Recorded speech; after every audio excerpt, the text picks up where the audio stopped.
उत्तर प्रदेश की 9 विधानसभा सीटों पर हो रहे उपचुनाव में मुख्यमंत्री योगी आदित्यनाथ के नारे बटेंगे तो कटेंगे का असर पर सबकी नजरें टिकी हुई हैं। यूपी के मुख्यमंत्री खुद इस उपचुनाव को फ्रंट से लीड कर रहे हैं और माना जा रहा है कि इस नारे के पीछे का मोटिव विपक्ष की जाति गोलबंदी का जवाब देना है। ये नारा हरियाणा चुनाव में असरदार साबित हुआ है और अब महाराष्ट्र और झारखंड में भी इसकी चर्चा हो रही है। इसलिए उम्मीद है कि यूपी की रैलियों और जनसभाओं में भी ये नारा गूंजेगा। संघ के समर्थन से 2027 के विधानसभा चुनाव में भाजपा की रणनीति इस नारे के इर्द गिर्द तैयार होने के संकेत भी मिल रहे हैं। यूपी के उपचुनाव भाजपा के लिए बहुत महत्वपूर्ण है। लोकसभा चुनाव में बेहतर प्रदर्शन के बाद विपक्ष खासकर समाजवादी पार्टी इस बार जोर शोर से मैदान में है। ऐसे में योगी आदित्यनाथ का बटेंगे तो कटेंगे का नारा विपक्ष की जाति गोलबंदी के खिलाफ भाजपा का आक्रामक जवाब है।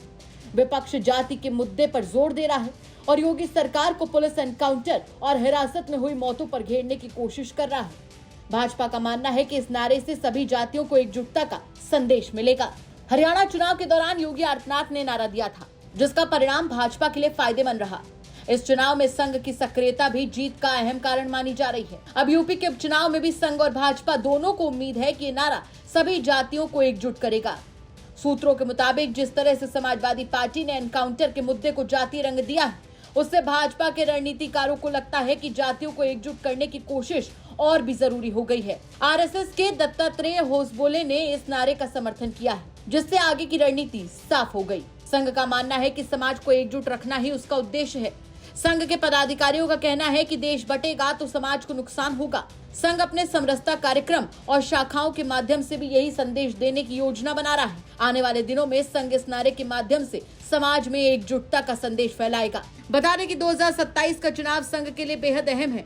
संघ अपने शताब्दी वर्ष में हिंदी हार्टलैंड में अपने प्रारंभिक लक्ष्यों को एकजुट रखना चाहता है। भले ही संघ सीधे राजनीति में नहीं उतरता, लेकिन भाजपा के लिए जाति एकता बनाने में एक अहम योगदान रहा है। खासकर पिछड़ी और अनुसूचित जातियों में संघ की पहुंच बड़ी है। भाजपा के रणनीतिकार मानते हैं कि सिर्फ विकास की बात से जनता नहीं जुड़ रही है। इसीलिए संघ की सोच है कि हिंदू समाज की एकजुटता को बनाए रखना ही भारतीय समाज की ताकत है। लखनऊ से शिल्पी सेन की रिपोर्ट, यूपी तक।